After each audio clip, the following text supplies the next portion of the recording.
اعوذ باللہ من الشیطان اللعین الرجیم بسم اللہ الرحمن الرحیم رب اشرح لی صدری ویسر لی امری واحلل عقدۃ من لسانی یفقهوا قولی ان اللہ وملائکتہ یصلون علی النبی یا ایہا الذین آمنوا صلوا علیہ وسلموا تسلیما.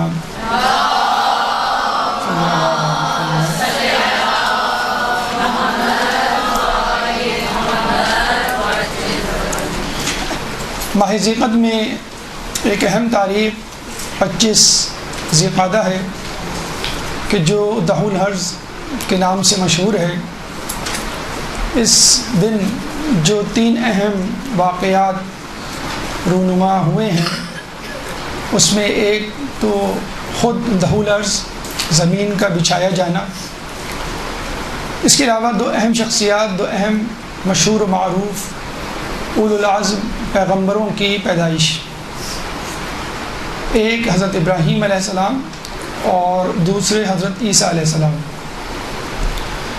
حضرت ابراہیم علیہ السلام کی سیرت کے حوالے سے گفتگو اس سے پہلے ہو چکی، چنانچہ آج ہم حضرت عیسیٰ علیہ السلام کی سیرت کے حوالے سے آپ کے سامنے چند گزارشات رکھیں گے. لیکن اس سے پہلے یہ بات موضوع بحث لانا ضروری ہے کہ ہم حضرت عیسیٰ کی سیرت کو کیوں جانیں، کیونکہ ہمارا تعلق تو رسول عربی رسول خدا صلی اللہ علیہ وآلہ وسلم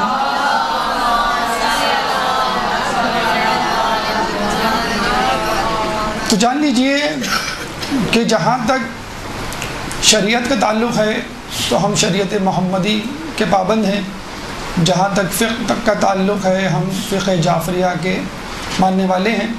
لیکن جہاں تک تعلق ہے اخلاقیات کا اور اپنی زندگی کو سنوارنے کا تو ہم کسی بھی نبی سے کوئی بھی نصیحت حاصل کر سکتے ہیں، بلکہ نبی کیا غیر معصوم سے بھی نصیحت حاصل کر سکتے ہیں. لیکن عیسیٰ علیہ السلام ہی کیوں؟ تو ویسے تو ایک آسان سی بات ہے کہ خود رسول اللہ سے پہلے جو نبی گزرے وہ حضرت عیسیٰ علیہ السلام تھے، اس لیے اگر ہم ابتدا کریں تو اسی سیکوینس سے ہم معلومات کسی نبی کے متعلق حاصل کریں گے. لیکن موجودہ دور کے حوالے سے اگر ہم دیکھیں تو اس وقت دنیا میں جو مذہب سب سے زیادہ دنیا بھر میں پھیلا ہوا ہے، جس کے ماننے والے ہیں، وہ عیسائیت ہے، جس کے 1.5 ارب پیروکار ہیں، یعنی 150 کروڑ 7 ارب میں. تو دنیا میں سب سے زیادہ پایا جانے والا مذہب عیسائیت ہے. لیکن یہ بھی ایک عجیب بات ہے کہ جس مذہب کے ماننے والوں کی تعداد میں کمی ہو رہی ہے وہ بھی عیسائی مذہب ہے. وہ کیوں؟ وہ اس لیے کہ عیسائیت بہت حد تک تبدیل ہو چکی ہے. اول تو بات یہ ہے کہ انجیل مقدس جو ان کی کتاب ہے، جس طرح ہماری قرآن اللہ کی کتاب ہے، آخری کتاب ہے، وہ محفوظ نہیں. قرآن محفوظ ہے، انا نحن نزلنا الذکر وانا لہ لحافظون، لیکن انجیل خود 4 ہیں. تو خود اس مذہب پہ یقین متزلزل ہو جاتا ہے جب آدمی یہ سنتا ہے کہ اس کی اصل تعلیم یا تعلیمات یا کتاب محفوظ نہیں. دوسری بات یہ ہے کہ غیر منطقی باتیں اس میں شامل ہو گئی ہیں. 2 شدت پسندیاں ہیں کہ مرد و زن کے حوالے سے اگر کسی کو اللہ کی قربت حاصل کرنی ہے تو تجرد کی زندگی گزارنی ہوگی، اور اگر نہیں تو پھر مادر پدر آزاد نفس پرستی کی زندگی. تو اس امپریکٹیکل اپروچ نے لوگوں کو عیسائیت سے دور کر دیا. اب جو سلیم الفطرت لوگ تھے انہوں نے کسی اور مذہب کا رخ کیا، اور اس میں سب سے زیادہ رخ اسلام کی طرف کیا. تو عیسائیت سے لوگ ہٹ کر اگر کسی مذہب کی طرف گئے تو وہ مذہب اسلام ہے. اور یہی ایک وجہ ہے کہ اسلام اس وقت تیزی سے پھیلنے والا مذہب ہے. یعنی اگر آپ ایک ڈیٹا تیار کریں کہ مسلمان ہونے والوں میں کن مذاہب کے لوگ سب سے زیادہ شامل ہو رہے ہیں، تو پتہ چلے گا وہ عیسائی مذہب ہے، اس کے بعد دیگر مذاہب۔ اور جو سلیم الفطرت نہیں تھے، مثلا ریاکار، کینہ پرور، نفس پرست، حوث پرست، تو وہ لوگ ایتھیزم کی طرف چلے گئے، سیکولرزم یا لا دینیت، الہاد پرستی کی طرف چلے گئے۔ تو خود ایتھیزم بھی اس وقت دنیا میں سب سے زیادہ پھیلنے والا مذہب ہے، یعنی no religion is the best religion جسے کہتے ہیں نا، کہ موسٹ پروگریسو ریلیجن۔ تو سب سے زیادہ اگر ہم بات کریں پھیلنے والا ریلیجن تو وہ ایتھیزم ہے، اس کے بعد اسلام ہے، پروگریس کے حوالے سے، کیونکہ ایتھیزم میں عیسائیت سے ٹوٹ کے آنے والے لوگ شامل ہیں۔ اور نمبرز کی بات کریں، نمبر آف فالوورز، تو وہ عیسائیت کے ہیں، لیکن اس میں گریجولی تبدیلی آ رہی ہے۔ کچھ لوگوں کا یہ خیال ہے 2050 میں اسلام سب سے زیادہ جو ہے وہ دنیا میں پایا جائے گا، اور کچھ لوگوں کا خیال ہے کہ 2030 تک یہ ہو جائے گا کہ دنیا میں سب سے زیادہ جو پائے جانے والے لوگ ہوں گے وہ مسلمان ہوں گے۔ اور جب اگر ہم بات کریں ایک تاثیر کی، افیکٹیوٹی کی، تو شاید وہ 2030 سے پہلے ہو جائے۔ مثلا ابھی آپ دیکھتے ہیں فیفا میں جو ورلڈ کپ ہوا ہے، فرانس نے جو جیتا ہے، اس میں 7 کھلاڑی مسلمان تھے۔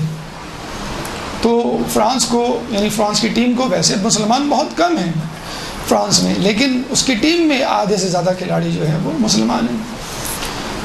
تو ایک تو بات یہ ہو گئی کہ ہم عیسائیت کو دیکھتے ہیں کہ دنیا میں سب سے زیادہ ہے، اور پھر عیسائیت کا زوال بھی سب سے تیزی سے ہو رہا ہے۔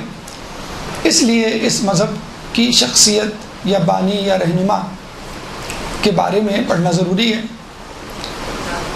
داخلی طور پہ عیسائیت یا عیسیٰ علیہ السلام کی معرفت کیوں ضروری ہے؟ نمبر 1، عیسیٰ علیہ السلام اولو العزم پیغمبروں میں شامل ہیں، رسول خدا حضرت عیسیٰ، حضرت موسیٰ، حضرت نوح، حضرت ابراہیم، اس لیے پڑھنا بھی ضروری ہے۔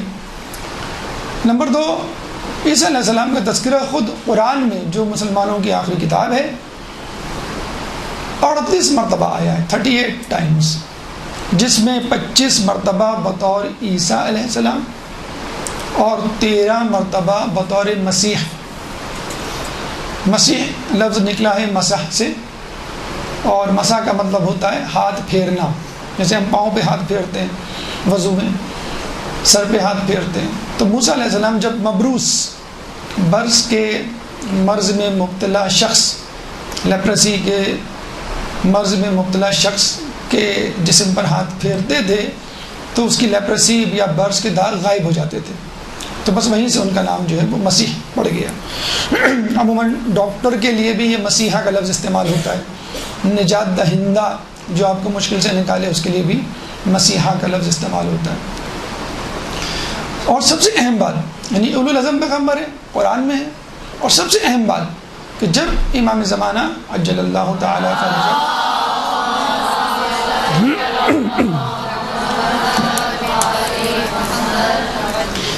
امام زمانہ کا ظہور ہوگا تو اسی وقت جناب عیسیٰ علیہ السلام کا بھی نزول ہوگا۔ لیکن عیسیٰ علیہ السلام مہدی علیہ السلام کے پیچھے نماز پڑھیں گے، اور ان کے مقلد ہوں گے، اور مقتدی ہوں گے، ان کے پیروکار ہوں گے، ان کے ناصروں میں سے ایک ناصر ہوں گے۔ عیسائی دنیا تو اس بات کا انتظار کر رہی ہے اور اس بات پہ یقین رکھتی ہے کہ جب عیسیٰ علیہ السلام آئیں گے تو وہی نجات دہندہ ہوں گے، نہ کہ مہدی علیہ السلام یا جو بھی جن افراد کا نام لیا جاتا ہے وہ عیسیٰ علیہ السلام کے پیچھے ہوں گے، حالانکہ یہ غلط ہے، بالکل الٹ ہے۔ اور یہاں سے یہ بات بھی ثابت ہو جاتی ہے کہ عیسیٰ علیہ السلام چونکہ مہدی علیہ السلام کے پیچھے نماز پڑھیں گے، چنانچہ ہمارا امام انبیاء سے افضل، علی انبیاء سے افضل۔ تو یہ ایک بیک گراؤنڈ، پس منظر، اہمیت کے حوالے سے کہ ہمیں عیسیٰ علیہ السلام کی شخصیت، ان کی سیرت کا جائزہ یا تذکرہ یا معلومات کیوں ہونی چاہیے۔ اب ہم چلتے ہیں عیسیٰ علیہ السلام کی سیرت کی طرف، اور سیرت میں سب سے پہلے ولادت۔ ایک درود پڑھ دیں محمد علیہ۔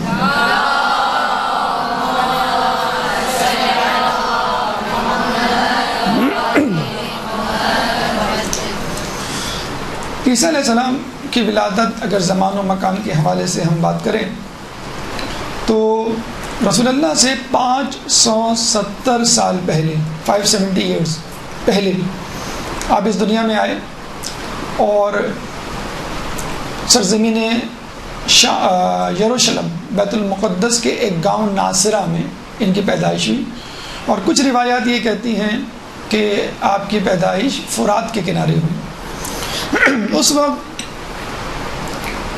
اشکانی نسل کے بادشاہ کی نسل چل رہی تھی، اور 5واں بادشاہ فرحاد اس وقت حکمرانی کر رہا تھا۔ والدہ کے حوالے سے بات کریں، جناب بی بی مریم، تو آپ کو معلوم ہے کہ بی بی مریم 4 افضل خواتین میں شامل ہیں، جس میں سب سے پہلے بی بی سیدہ سلام اللہ علیہ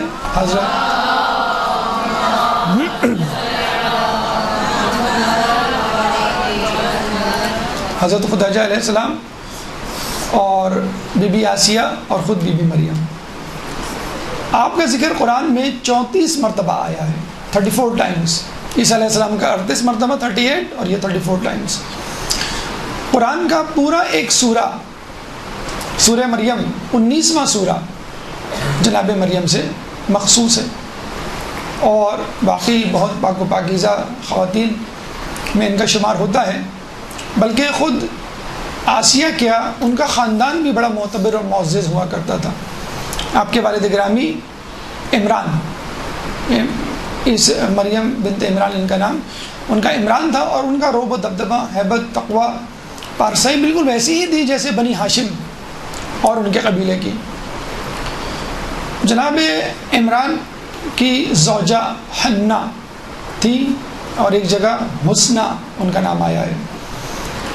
ان کے بارے میں کہا جاتا ہے کافی عمر والے ہو گئے تھے دونوں میاں بیوی، اور ان کی کوئی اولاد نہیں تھی، چنانچہ ان کی بیوی حنہ یا حسنہ نے نظر مانی کہ اگر میری کوئی اولاد ہوئی تو میں بیت المقدس کی مسجد میں بطور محرر، بطور مجاور دے دوں گی۔ مجاور یا محرر کیا ہوتا ہے؟ ایسا شخص جو کسی مسجد میں بیٹھ جائے، عبادت کرے اور پوری عمر وہاں گزار دے، بس یوں سمجھ لیجئے تا حیات اعتکاف۔ تو وہاں اکثر اس زمانے میں لوگ یہ منت مانتے تھے تو ان کی اولاد بھی ہو جاتی تھی، اور وہ مسجد کو عطا کر دیا کرتے تھے، اور وہ مجاور، عبادت گزار، معتکف کی صورت میں پوری عمر وہاں گزارتا تھا۔ چنانچہ اللہ نے ان کی بات مان لی، دعا قبول کر لی، مستجاب دعا ہوئی، اور ان کی اولاد ہوئی، لیکن اولاد لڑکی ہوئی۔ اچھا، مجاور یا محرر لفظ خود بتا رہا ہے محرر، نہ کہ محررتن۔ تو محرر یعنی لڑکا، اور ہو گئی لڑکی، تو کہتے ہیں کہ وہ اتنی حیران ہوئی اس بات پر، کیونکہ انہیں 100% یقین تھا کہ لڑکا پیدا ہوگا، کیونکہ میں نے مجاور یا محرر کی منت مانی ہے، اور یہ مجاور یا محرر یا معتکف لڑکا ہی ہوتا ہے۔ تو ان کی زبان سے نکلا کہ لڑکا لڑکی جیسے کیسے ہو سکتا ہے، قرآن میں یہ لفظ موجود ہے۔ تو 12 لڑکی ہو گئی، وہ گئی بیت المقدس بنی اسرائیل کے علماء کے پاس اور کہا کہ میری لڑکی ہوئی اور میں نے نظر مانی تھی کہ میں اس اولاد کو لڑکا یا لڑکی مسجد میں دوں گی۔ تو انہوں نے اس لڑکی کو قبول کیا۔ وہاں میں بہت سارے علماء بیٹھے ہوئے تھے۔ اب ہر عالم کی یہ کوشش تھی کہ اس کی نگرانی یا ولایت یا ولی میں بنوں، کیونکہ اس لڑکی یا لڑکا، اس زمانے میں تو پہلی مرتبہ ایسا ہوا تھا کہ لڑکی مجاور بننے جا رہی تھی، تو لوگوں میں اور کھلبلی مچ گئی، اور بہت زیادہ یہ خبر پھیلی کہ اگر ہم اس کے ولی بنتے ہیں تو اللہ تعالیٰ کیا ہماری بھی بخشش کی امید ہے۔ تو ہر عالم یہ چاہ رہا تھا کہ میں مجاور، میں اس کا ولی بنوں۔ بہت سارے علماء جمع ہو گئے، اس میں زکریا علیہ السلام بھی تھے جو اس وقت نبی تھے، تو وہ بھی اس دوڑ میں شامل ہو گئے، اور ان کی بھی یہ خواہش تھی کہ میں اس کا ولی بنوں۔ چنانچہ اچھا، زکریا علیہ السلام کی جو زوجہ تھی ان کا نام تھا حنانہ، ایک روایت میں ان کا نام اشیاء آیا ہے۔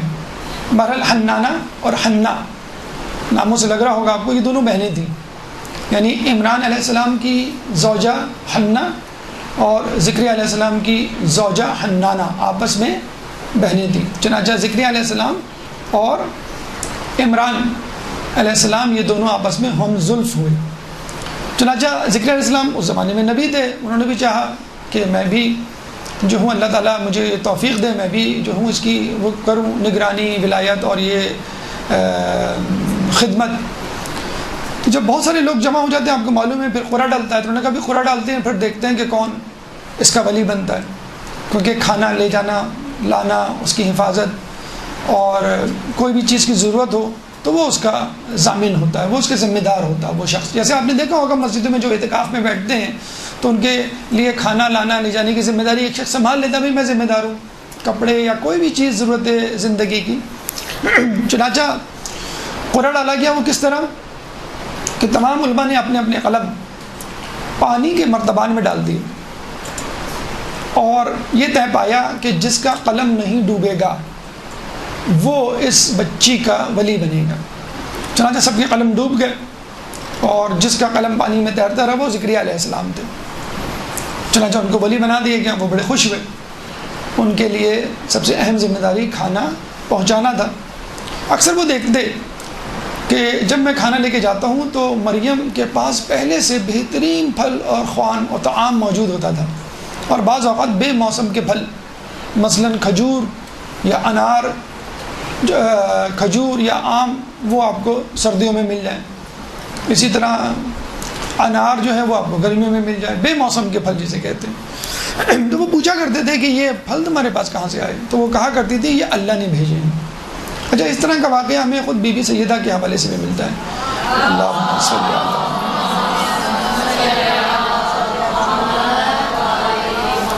کہ ایک دفعہ آپ کے ہاں بڑا جسے کہتے ہیں کہ مشکل وقت تھا کہ 3 دن تک کچھ کھانا پینا گھر میں موجود نہیں تھا. تو رسول اللہ جب آپ کے گھر میں آئے یہ سن کر تو پتہ چلا کہ بی بی سیدہ کے کمرے میں ایک طعام کا ٹوکرا پڑا ہوا ہے، کھانے کا، پھلوں کا. تو بہت ہی خوبصورت اور بہت ہی لذیذ قسم کے پھل اس میں تھے موجود. انہوں نے کہا یہ کہاں سے آیا؟ انہوں نے کہا کہ اللہ نے بھیجے. تو بہت شکر ادا کہ اللہ کے رسول نے، کہ خدا کا شکر ہے کہ اللہ تعالیٰ نے میری بیٹی سے وہی معجزہ سرزد کروایا جو بی بی مریم سے سرزد ہوا تھا. تو ہمارے معصومین بی بی سیدہ ہوں یا ائمہ، ان سے وہ تمام معجزات سرزد ہو چکے ہیں جو کسی زمانے میں انبیاء سے ہوئے تھے. خود رسول اللہ کی منزلت کا اندازہ اس بات سے لگا لیجئے کہ آپ سے فقط 4,500 معجزات منسوب ہیں. تو تمام انبیاء کے معجزات یا تو نبی میں، نبی کی شخصیت میں، یا پھر ان کے جانشینوں کی اور معصومین کی اہل بیت کی شخصیات میں موجود ہیں. تو زکریا علیہ السلام نے جب یہ دیکھا کہ بی بی مریم اور ان کی عبادات اور ان کی سیرت سے اندازہ ہو گیا ان کو کہ واقعی یہ خدا کے بہت زیادہ قریب ہیں، تو ان کے دل میں یہ خواہش پیدا ہوئی کہ کاش میرا بھی کوئی بیٹا یا بیٹی یا اولاد ہوتی تو میں بھی اس کو اس طرح مسجد کے لیے یا بیت المقدس کی مسجد کے لیے وقف کر دیتا. تو کہتے ہیں اللہ تعالیٰ نے ان کو بیٹے کی خوشخبری دی. اس وقت ان کی عمر تھی 96 سال اور ان کی زوجہ کی عمر تھی 92 سال. تو جب انہوں نے یہ بات اپنی زوجہ کو بتائی تو وہ بڑی حیران ہوئی کہ اللہ تعالیٰ ہمیں کیسے نواز سکتے، بلکہ اللہ نے نہ صرف نوازا بلکہ یہ بھی کہا کہ تمہارے بیٹا ہوگا اور اس کا نام یحییٰ رکھنا. تو ان کا بیٹا ہوا اور انہوں نے اس کا نام یحییٰ رکھا. یحییٰ علیہ السلام بہت زیادہ گریہ وزاری جن کی بہت زیادہ مشہور ہے تاریخ میں، بہت زیادہ عبادت میں مشغول رہتے تھے، اتنے زیادہ کہ زکریا علیہ السلام خوف الہی ان میں کوٹ کوٹ کے بھرا ہوا تھا. اتنا زیادہ کہ زکریا علیہ السلام جب قیامت کا تذکرہ کرتے تو آس پاس دیکھ لیتے کہیں یحییٰ تو نہیں بیٹھے ہوئے. اگر ان کے بیٹے یحییٰ بیٹھے ہوتے تو وہ قیامت کا تذکرہ نہیں کرتے. تو بعض اوقات تو یہ ہوتا تھا کہ جب وہ تذکرہ کرتے اور کہیں سے وہ سن لیتے غلطی سے، جب ان کو پتہ نہ ہوتا یحییٰ بیٹھے ہوئے تو وہ چیختے ہوئے صحرا میں نکل جاتے کہ روتے روتے ان کے جو ہے وہ 2 نالیاں بن گئی تھیں رخسار پہ. پہلے پانی آتا تھا، پانی کے آنسو اور پھر خون کے آنسو نکلنے لگے. تو ان کی ماں جو ہے وہ ان کی نالیوں پہ روئی کے ٹکڑے رکھا کرتی تھی تو کہیں جا کے پھر وہ خون تھمتا تھا. اتنا زیادہ تقویٰ، اتنی زیادہ عبادت، اتنا زیادہ قرب الہی ہونے کے باوجود وہ عیسیٰ علیہ السلام کی تبلیغات اور نظریات کو پہنچانے پر مامور تھے فقط. عیسیٰ علیہ السلام یعنی مریم علیہ السلام کے بیٹے صاحب شریعت تھے، صاحب کتاب تھے، اور اولو العزم پیغمبر میں شامل تھے، ان کی اپنی شریعت، اپنی کتاب۔ تو ہمارے یہاں کچھ انبیاء گزرے ہیں، کچھ رسول گزرے ہیں۔ رسول صاحب شریعت ہوا کرتے تھے، صاحب کتاب ہوا کرتے تھے، اور نبی فقط پرانے یا ہم عصر انبیاء کی تعلیمات کو پہنچایا کرتے تھے۔ جیسے لوط علیہ السلام ابراہیم علیہ السلام کے زمانے میں موجود تھے، ابراہیم علیہ السلام صاحب شریعت اولو العزم، لیکن ان کی تعلیمات اور تبلیغات لوط علیہ السلام نے جو اسی زمانے میں سرزمین فلسطین میں موجود تھے، ان کی تعلیمات کو پھیلایا کرتے تھے۔ عیسیٰ علیہ السلام اور یحییٰ علیہ السلام دونوں ایک ہی زمانے میں موجود تھے۔ اگر آپ رشتے کے حوالے سے دیکھیں تو عیسیٰ علیہ السلام، مریم علیہ السلام اور یحییٰ علیہ السلام یہ دونوں آپس میں خالہ زاد بہن بھائی، اور عیسیٰ علیہ السلام جو ہے وہ بھانجے اور یحییٰ علیہ السلام ماموں، لیکن عمر میں اور مرتبے میں، مقام میں دیکھا جائے حسب اور نسب کے اعتبار سے وہ بلند تھے، لیکن خدا کے نزدیک جو ماموریت تھی، جو کام تھا اور تعلیمات تھی، اس میں عیسیٰ علیہ السلام آگے تھے، اور وہ صاحب شریعت تھے، انہی کی تعلیمات کو حضرت یحییٰ علیہ السلام پھیلایا کرتے تھے۔ اب مریم علیہ السلام ایک دفعہ عبادت کر رہی تھی تو ایک فرشتہ آیا اور اس نے کہا کہ اللہ تعالیٰ آپ کو ایک بیٹے کی ولادت کی خوشخبری سناتا ہے کہ آپ کے یہاں ایک بیٹا ہوگا۔ تو وہ بہت حیران ہوئی، پریشان ہوئی، انہوں نے کہا کہ بھئی میرا تو کوئی شوہر نہیں، نہ میں نے شادی کی ہے، میرا بیٹا کیسے ہوگا؟ تو فرشتے نے کہا کہ اللہ تعالیٰ کے لیے کوئی کام کرنا مشکل نہیں، وہ تو کہتا ہے کن اور فیکون، وہ چیز ہو جاتی ہے۔ اب آدم علیہ السلام اور حوا علیہ السلام کسی ماں باپ کے محتاج نہیں تھے، اللہ تعالیٰ نے کہا کن اور فیکون، وہ ہو گئے۔ اس کے بعد کچھ دنوں کے بعد جبرائیل علیہ السلام آئے، ایک مرد کی شکل میں، انسان کی شکل میں، تو ان کو دیکھ کے بہت گھبرا گئی کہ میں بہت پرہیزگار خاتون ہوں، میں نے جو ہے عمر بھر اللہ کی عبادت کی ہے، اپنی عزت و ناموس کی جو ہے وہ حفاظت کی ہے، کہ تم کون ہو، یہاں سے چلے جاؤ۔ تو نے کہا میں جبرائیل ہوں، فرشتہ ہوں، اللہ کی طرف سے مامور ہوں، اور آپ کو ایک بیٹے کی خوشخبری دینے کے لیے آیا ہوں۔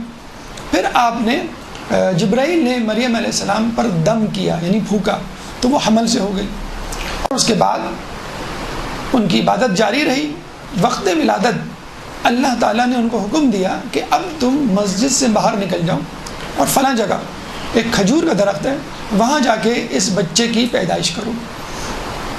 اب وہ فوراً مسجد سے باہر نکل گئی اور لوگوں سے پوچھنے لگی کہ فلاں کھجور کا درخت جو نشانیاں بتائی تھی اللہ نے وہ کہاں ہیں؟ انہوں نے کہا بھائی فلاں جگہ ملے گا، لیکن وہ موسم کھجوروں کا نہیں تھا، یعنی سردیوں کا موسم، اور لوگوں نے پتہ بتا تو دیا، پہلے تو کہا کہ تم کیا کرو گی، یہ کوئی موسم تھوڑی ہے کھجوروں کا۔ انہوں نے کہا نہیں مجھے پھر بھی جانا ہے، تو وہ ہنسنے لگے اور کہا کہ فلاں جگہ تمہیں یہ درخت ملے گا۔ وہ گئی وہاں پر، کہتے ہیں کہ جیسے وہاں پہ ان کے قدم مبارک پڑے، اسی وقت وہاں سے چشمہ جاری ہو گیا، اور انہوں نے اللہم صلی علیہ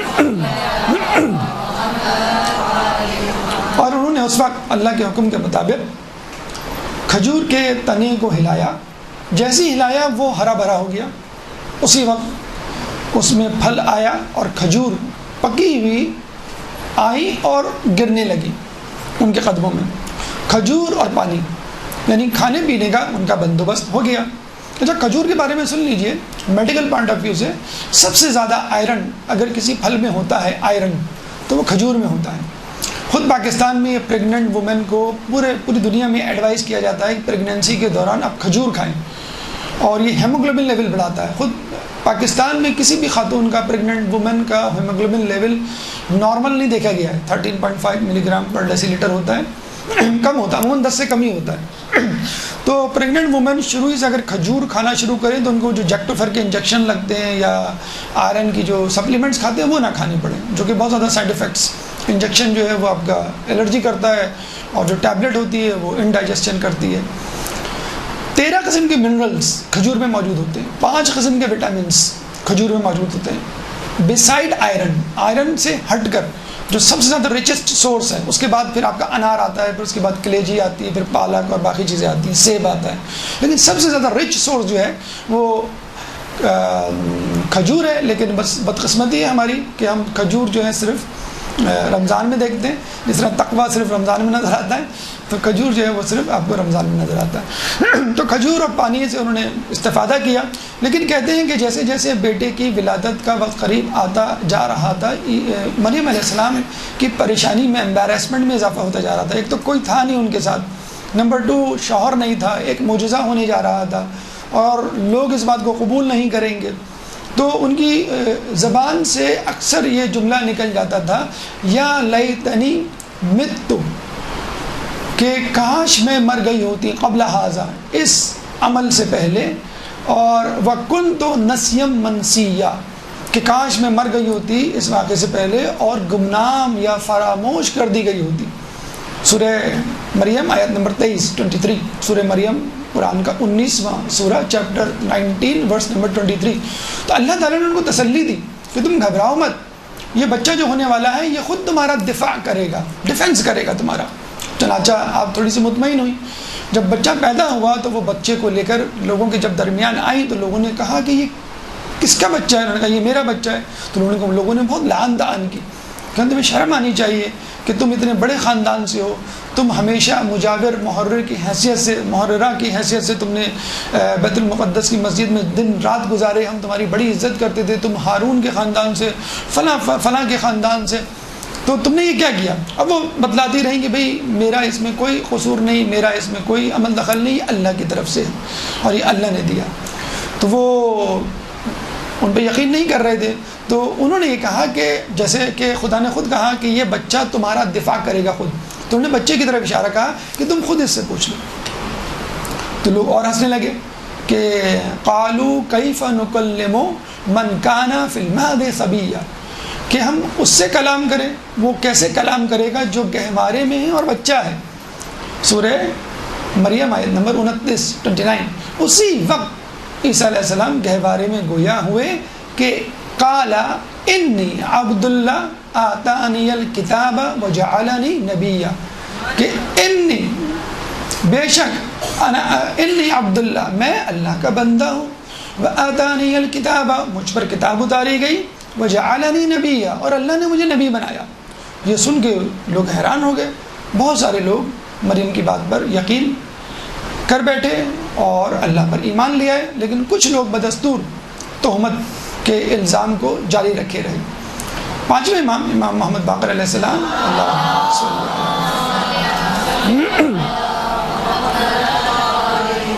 فرماتے ہیں کہ عیسیٰ علیہ السلام نے گہوارے میں یہ بھی کہا تھا کہ تم لوگ میری ماں پہ تہمت نہ لگاؤ ورنہ میں تم پر حد جاری کروں گا۔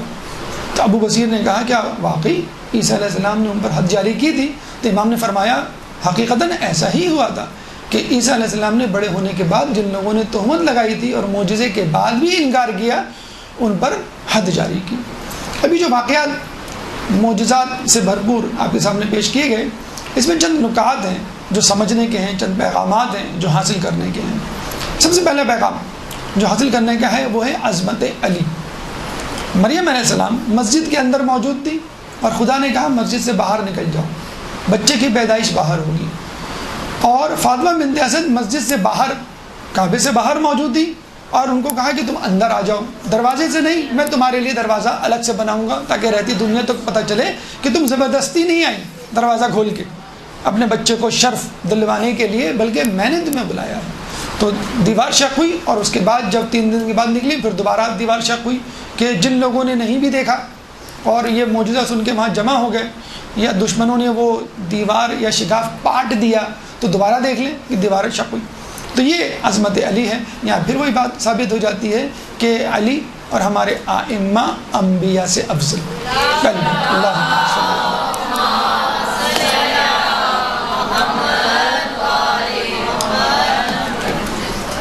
دوسری اہم بات جو ہمارا پیغام ہے عیسائی دنیا کو، وہ ہے عفت مریم۔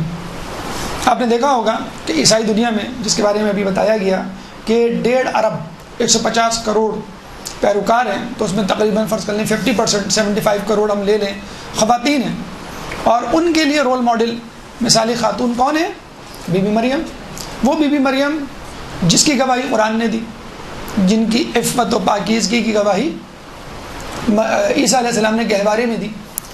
تو یہ فطری بات ہے کہ جب آدمی کسی کو اپناتا ہے، کسی کو اپنے لیے رول ماڈل، ہیرو یا ہیروئن بناتا ہے، تو وہ اس جیسا بننے کی کوشش کرتا ہے، حتیٰ کہ لباس میں، بالوں کے سٹائل میں، کھانے پینے میں، استعمال کی اشیاء میں، چال ڈھال میں، ہر چیز میں، نظریات میں وہ اس جیسا بننے کی کوشش کرتا ہے۔ لیکن بہت افسوس کے ساتھ کہنا پڑتا ہے کہ بی بی مریم نے تمام زندگی عزت و ناموس کی حفاظت کرتے ہوئے گزاری، حجاب اور پردے میں گزاری، لیکن آج کل کی مغرب کی خاتون حجاب تو بہت دور کی بات، لباس سے بھی بہت دور ہے، اور اس کو وہ یہ فیشن کہتی ہے۔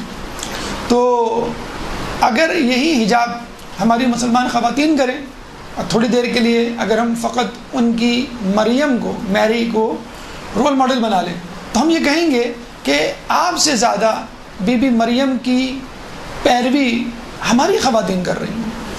تو آدمی جس کی پیروی کرتا ہے اس جیسا بننے کی کوشش کرتا ہے، لیکن افسوس کے ساتھ کہنا پڑتا ہے کہ انہوں نے ایسا نہیں کیا، اور اس کی وجہ ہے، اس کی وجہ کیا ہے؟ یہ ایک باطل نظریہ جو انہوں نے اپنے ذہن میں بٹھایا ہوا ہے کہ اگر آپ خاتون ہیں اور اللہ سے قریب ترین ہونا چاہتی ہیں تو آپ کو بی بی مریم کی طرح تجرد کی زندگی گزارنی پڑے گی، یعنی بغیر شادی کے زندگی گزارنی پڑے گی۔ اس لیے ہم دیکھتے ہیں ان کے یہاں ننز، خواتین جنہوں نے اپنے آپ کو تبلیغات کے لیے، خدا کے لیے وقف کیا ہوتا ہے، ان کو ننز کہتے ہیں۔ تو وہ اسی حجاب میں ہوتی ہیں جو ہمارے یہاں خواتین کرتی ہیں، کوٹ، اسکارف، ہاتھ ہتھیلیوں تک اور چہرہ کھلا ہوا۔ اور اگر آپ مرد ہیں تو آپ کو عیسیٰ علیہ السلام کی پیروی کرتے ہوئے تجرد کی زندگی گزارنی ہے اور کبھی شادی نہیں کرنی۔ اتفاق سے ان کی بھی شادی نہیں ہوئی تھی۔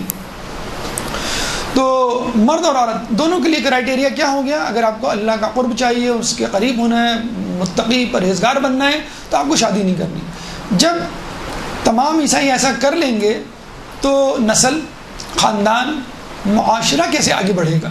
تو غیر منطقی اور غیر عقلی بات جو ان کے یہاں مشہور ہے۔ پھر ہوا یہ کہ تمام لوگ تو نہیں، آٹے میں نمک کے برابر چند افراد نے اپنے آپ کو گرجا گھر، خانقاہ اور عبادت گاہوں کے حوالے کیا کہ ٹھیک ہے، ہم عمر بھر شادی نہیں کریں گے، کوئی کمیونٹی، کوئی خاندان، کوئی معاشرہ تشکیل نہیں دیں گے، بس یہاں بیٹھ کے اکیلے تنہا خدا کی عبادت کریں گے۔ چند لوگ، خواتین میں سے بھی اور جسے کہتے ہیں کہ مردوں میں سے بھی۔ باقی لوگ جب انہوں نے کہا کہ میں یہ نہیں کر سکتا، جب وہ نہیں کر سکتے تو ان کا کوئی مقام نہیں، تو انہوں نے کہا کہ جب ہمارا کوئی مقام نہیں تو بس ٹھیک ہے، پھر ہم جو چاہیں کریں۔ تو جسے کہتے ہیں وہ ایک ایکسٹریم سے دوسری ایکسٹریم کی طرف چلے گئے۔ تو پھر بے حجابی تو دور کی بات، پھر بے لباسی، فحاشی، گمراہی، جنسی بے روی، یہ تمام چیزیں اس معاشرے میں آ گئیں اور آج تک جاری ہو ساری ہیں۔ مرد اور زن دونوں اس شدت پسندی کا شکار ہوئے۔ تو آپ نے دیکھا کہ عیسائی مذہب اس وقت کس طرح کی شدت پسندی کا شکار ہے، اور جب ہم اسلام کی بات کرتے ہیں تو ہم پر شدت پسندی کا ٹھپا یا مہر لگائی جاتی ہے۔ ہمارے ایسا نہیں، ہم تو ماڈرنزم کی طرف ہیں۔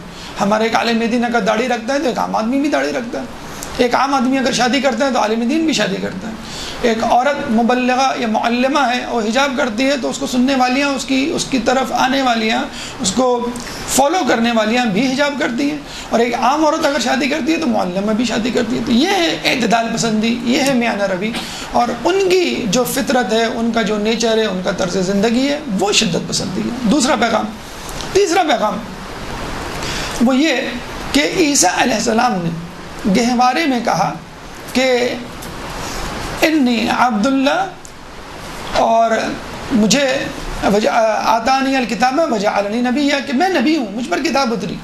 تو انہوں نے اپنی نبوت کا اعلان گہوارے میں کیا۔ اس کا مطلب یہ ہوا کہ نبی پیدائشی نبی ہوتا ہے، بندہ نہیں ہے، وہ بنا بنایا آتا ہے۔ اعلان وہ اس وقت کرتا ہے جب موضوع اور مناسب وقت ہو، جب اللہ اسے کہتا ہے۔ رسول اللہ پیدائشی نبی تھے، بلکہ اس کائنات کی تخلیق سے پہلے ان کا نور تخلیق کیا جا چکا تھا، اور وہ اس وقت بھی نبی تھے۔ اس کے بعد جب وہ پیدا ہونے کے 40ویں سال ان کو کہا گیا کہ اب آپ اپنی نبوت کا اعلان کریں، یہ نہیں کہ ہم آپ کو نبی بنا رہے ہیں، اعلان کریں۔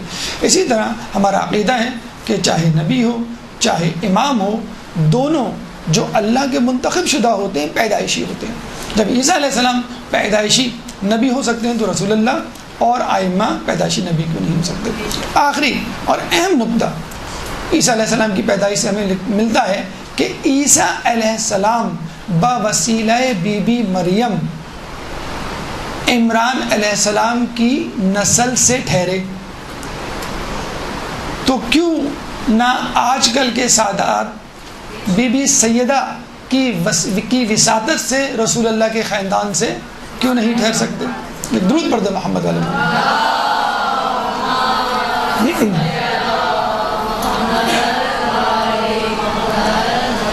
اب آئیے ان کے بچپن کی طرف چلتے ہیں۔ کہتے ہیں کہ 12 سال کی عمر میں، ہمارے یہاں تو بچہ ہوتا ہے، مطلب بالغ بھی نہیں ہوتا، تو 12 سال کی عمر میں ان کی علم، ان کی عبادت کا یہ عالم تھا کہ اس زمانے کے عابدوں اور اس زمانے کے عالموں کے ساتھ ان کی بیٹھکیں ہوتی تھیں، مباحثے ہوتے تھے، مناظرے اور مکالمے ہوتے تھے۔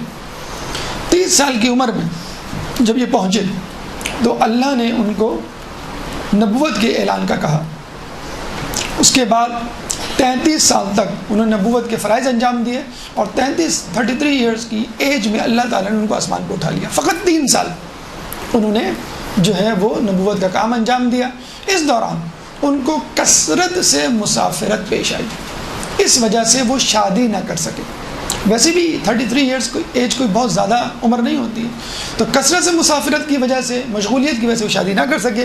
تو اتفاق کی بات یہ ہے کہ ماں اور بیٹے، جو کہ 2 اہم اور آخری اور انتہائی شخصیات ہیں ساری دنیا میں، دونوں نے مجرد غیر معیل زندگی گزاری، جس کی وجہ سے ایک غلط فہمی عیسائی دنیا میں پیدا ہوئی جو اب تک جاری و ساری ہے، حالانکہ وہ مخصوص حالات میں موجود تھے جو شادی کے لیے مانع تھی۔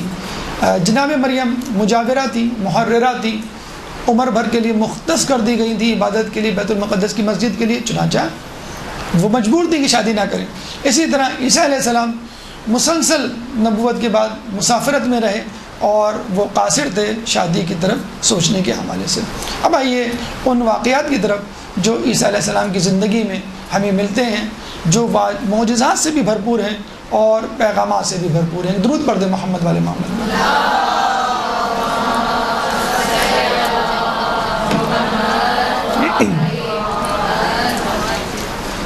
سورہ آل عمران آیت نمبر 49۔ سورہ آل عمران قرآن کا تیسرا سورہ ہے، چیپٹر 3 ورس نمبر 49۔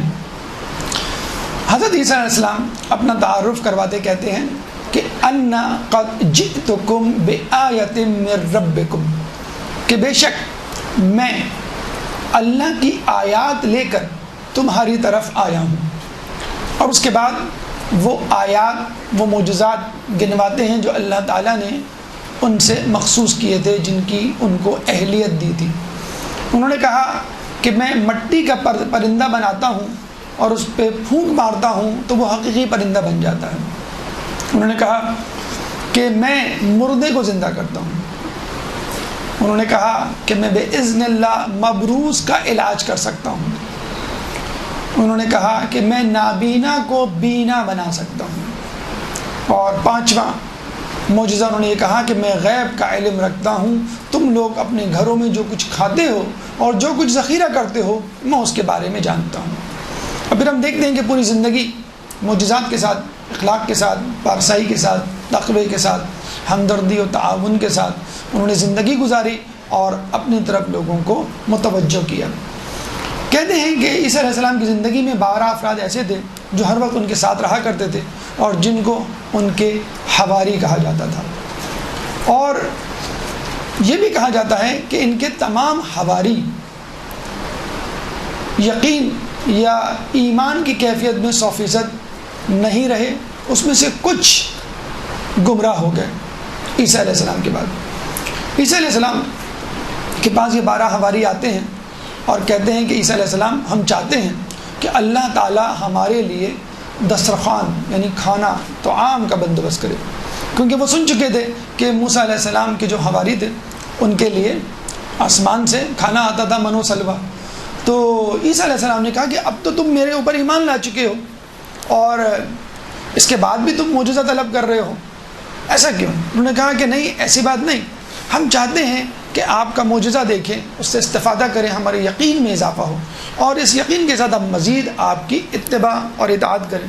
چنانچہ انہوں نے اللہ سے دعا کی، اے اللہ تو اپنی طرف سے طعام نازل کر تاکہ میں ان کو کھلا سکوں اور ان کا ایمان میرے اوپر اور بڑھ جائے۔ تو اللہ تعالیٰ نے کہا کہ دیکھو میں یہ طعام تو نازل کر دوں گا، لیکن اس کے بعد ان لوگوں پر اور زیادہ ذمہ داری ہو جائے گی، اور اس کے بعد اگر انہوں نے شک و تردد اور نافرمانی کا اظہار کیا تو ان کو میں ایسا عذاب دوں گا کہ عالمین میں اب تک کبھی نہیں دیا ہوگا کسی کو۔ چنانچہ عیسیٰ علیہ السلام نے اس تنبیہ کے بعد ان لوگوں کو مدعو کیا، آسمان سے کھانا آیا جس میں کچھ روٹیاں اور مچھلیاں تھیں، انہوں نے وہ کھائی، اور یہ سلسلہ کئی دن تک چلتا رہا۔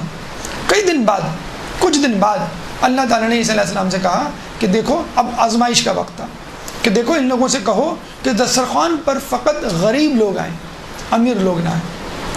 تو جب عیسیٰ علیہ السلام نے اس کا اعلان کیا تو امیروں میں کھلبلی مچ گئی، اور انہوں نے پروپیگنڈا شروع کر دیا کہ یہ اللہ کی طرف سے تو عام ہے ہی نہیں، اگر ہوتا تو کم پڑنے کا خدشہ یا خوف نہ ہوتا۔ ہم کہتے ہیں دعوت میں بھی کم لوگوں کو بلانا، کھانا کم نہ پڑ جائے، تو یہ اللہ کا تو عام نہیں۔ عیسیٰ علیہ السلام کہیں سے بندوبست کرتے ہیں خفیہ طور پہ، ان کی بہت ہنسی اڑائی گئی، اور اس کے ساتھ کچھ اور بھی لوگ بھی شامل ہو گئے۔ کل ملا کے 333 افراد تھے کہ جو عیسیٰ علیہ السلام کا مذاق اڑانے لگے۔ عیسیٰ علیہ السلام نے جب یہ دیکھا تو اللہ کو جو ہے تمام صورتحال سے آگاہ کیا، تو اللہ نے کہا کہ میں ان کو عذاب دوں گا اپنے وعدے کے مطابق۔ ان 333 لوگوں کو سور کی شکل میں مسخ کر دیا۔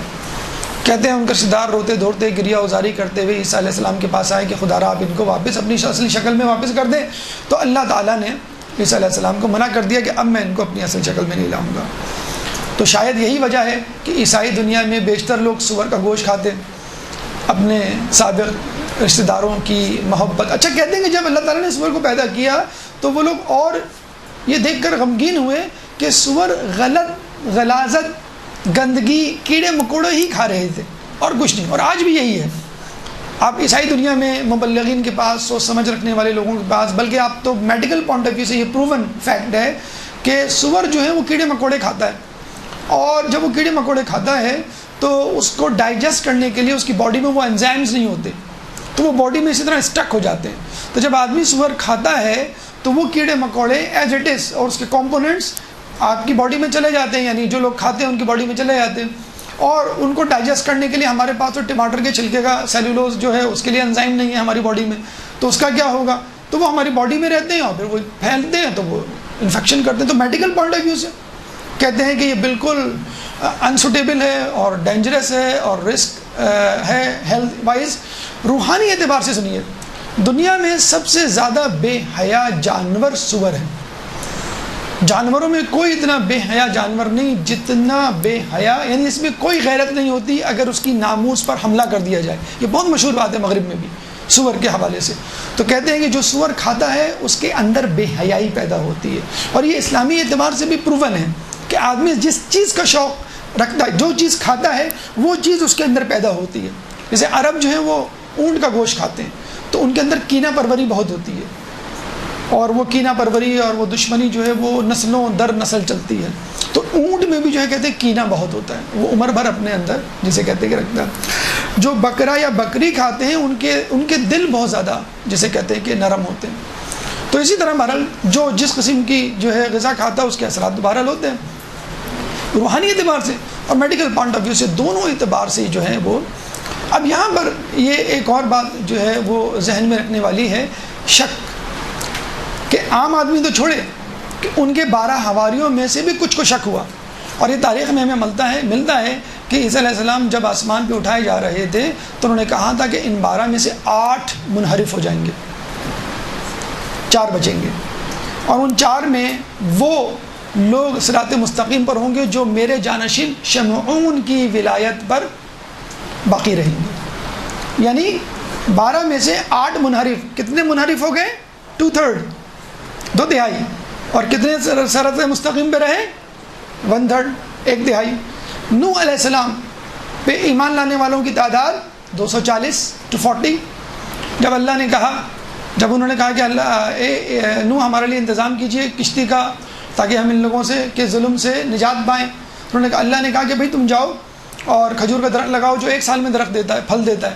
تو وہ گئے، ان میں سے 80 افراد منحرف ہو گئے کہ بھئی ہم نے اتنی محنت کی، اب آپ کہہ رہے ہیں کہ 1 سال اور صبر کرو، ہم نہیں مانتے آپ کو۔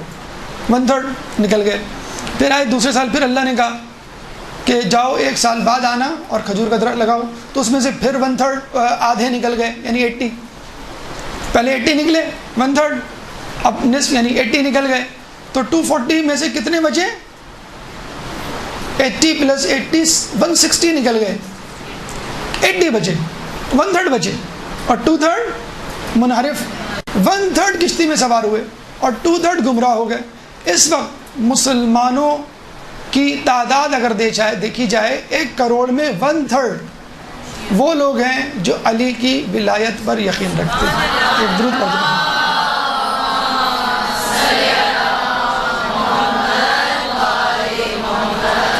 تو نبی یا وسیع کی ولایت پر یقین رکھنا جنت کا پروانہ نہیں، آخر وقت تک اس پر قائم رہنا، مرد دم تک اس پہ قائم رہنا، یہ ہے جنت میں جانے کی دلیل اور اللہ کی رضا کی دلیل.